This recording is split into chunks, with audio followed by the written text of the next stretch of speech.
कल नेपाल और यूएई का सेमीफाइनल मैच है और आप कह सकते हो कि ये जो मैच है ना, ये एल क्लासिको मैच है। मतलब बहुत ज्यादा खतरनाक मैच जो है ये होने वाला है।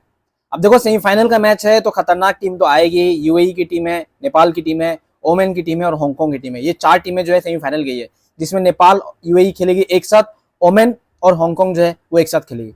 अब मैं नेपाल यूएई को लेकर बात करूँ ना, हेड टू हेड की बात करूँ, तो भाई दोनों टीम ने ना अभी तक 9 मैचेस खेले। 9 मैचेस में नेपाल ने 5 मैचेस जीते और यूएई ने 4 मैचेस जीते।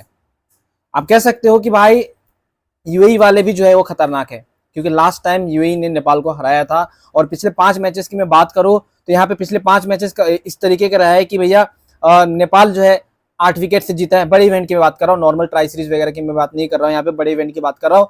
और नेपाल और यूएई के बीच में जब जब बड़ा इवेंट हुआ है तब नेपाल ने यहाँ पे यूएई को ज्यादा मैचेस में हराया है। जैसे कि लास्ट 5 मैचेस की अगर मैं बात करूँ बड़े इवेंट की, तो नेपाल और यूएई के बीच में हुआ था लास्ट 3 नवंबर 2023 को। उसमें जो है नेपाल ने जो है वो 8 विकेट से जो जीत मतलब हासिल करा था। उसके अलावा मैं बात करूं तो यहाँ पे जो उससे पहले वाले मैचेस हुए थे जिसमें यूएई जो है वो 4 विकेट से जीता था। उससे पहले वाले मैचेस की बात करूं तो नेपाल ने जो है वो 5 विकेट से जीता था। उससे पहले वाले मैच में फिर नेपाल 5 विकेट से भी जीता था।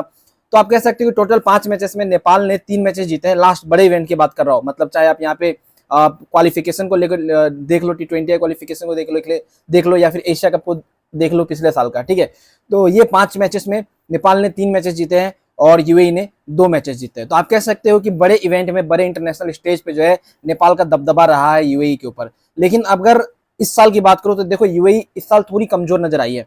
क्यों? क्योंकि देखो ग्रुप बी में जो है ना यूएई की टीम कुछ कुछ मैचेस हारी है और यूएई की टीम जो है पॉइंट्स टेबल में नीचे रही थी, समझ रहे हो। उसके वजह से जो है यूएई जो है वो आप कह सकते हो थोड़ा सा इस साल जो है वीक साइड है। लेकिन हम लोग जो है यहाँ पे नेपाल की जितनी भी टीम है, मैं उनसे कहना चाहूंगा भाई इजी नहीं लेने का। सेमीफाइनल का मैच है, आप अपने फुल स्ट्रेटेजी के साथ आओ, आप अपने फुल स्ट्रेंथ के साथ आओ। अगर मैं कुछ कुछ खिलाड़ियों की बात करूं कि कौन से खिलाड़ी नेपाल की तरफ से इफेक्टिव रहते हैं यूएई के ऊपर, तो एक तो गुलशन जहा है जो यहाँ पे बॉलिंग बैटिंग दोनों यहाँ पे संभाल सकता है। दूसरा अगर मैं बॉलर की बात करूं तो बॉलर में एक ललित राजवंशी है जिसका नेपाल के अगेंस्ट रिकॉर्ड जो है, सॉरी जिसका यूएई के अगेंस्ट रिकॉर्ड जो है वो बहुत अच्छा रहा है।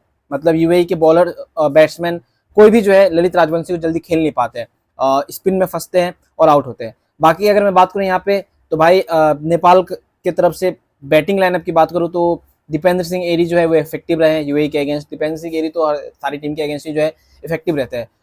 उसके अलावा जो है यहाँ पे अगर मैं बात करूँ तो बॉलर में सोमपाल कामी जो है वो यूएई के ऊपर जो है दबदबा बना के रखते हैं।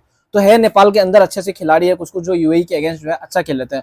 और अगर मैं यूएई के ओपनर की बात करूँ तो 2-3 प्लेयर ऐसे हैं जो यहाँ पे खतरनाक है। जैसे अलीशान शाराफू जो है वो आप क्या कहो तो इस सीजन में अच्छा खेला है। ये एसीसी प्रीमियर कप की अगर मैं बात करूँ तो उसमें अच्छा खेला है। उसके अलावा जो कप्तान है मोहम्मद वसीम यूएई का, वो बहुत अच्छा खेलता है। मतलब इस सीजन में अगर मैं बात करूँ तो बरहेन के अगेंस्ट उसने 65 रन मारे थे और सरफू की मैंने बात करी थी उसने भाई यहाँ पे 78 रन मारे थे 41 बॉल में। तो आप कह सकते हो कि ओपनिंग जो है वो थोड़ा सा यहाँ पे दिक्कत दे सकती है नेपाल को यूएई की तरफ से। और उसको लेके स्ट्रेटेजी अगर बनाया जाए, मान लो उसको कौन से बॉल पे फंसता है उसको लेके स्ट्रेटेजी बनाया जाए ना, तो आराम से जो है नेपाल यहाँ पे यूएई के सारे बैट्समैन को, मतलब ओपनर बैट्समैन को आउट कर सकती है। और ये स्ट्रेटेजी बना लिया होगा अभी तक कोच ने, प्लेयर्स ने मिलकर, कप्तान ने मिलकर जो स्ट्रेटेजी है वो बन गई होगी। लेकिन इसको एग्जीक्यूट करना होता है सही टाइम पे, सही वक्त पे एग्जीक्यूट कर दिया जाए तो प्लेयर जो है वो टॉप ऑर्डर उड़ जाता है, समझ रहे हो। तो ये सारी टीमों में होता है, सिर्फ नेपाल यूएई को लेकिन मैं नहीं कह रहा हूँ। इंडिया पाकिस्तान का अगर आप देखते होगे तो पाकिस्तान क्रिकेट टीम को पता है कि हमारे ओपनर रोहित शर्मा होते हैं, ठीक है। अभी तो ओपनर यहाँ पे चेंज हो जाएगी, शुभमन गिल के अलावा यशस्वी जायसवाल हो गए,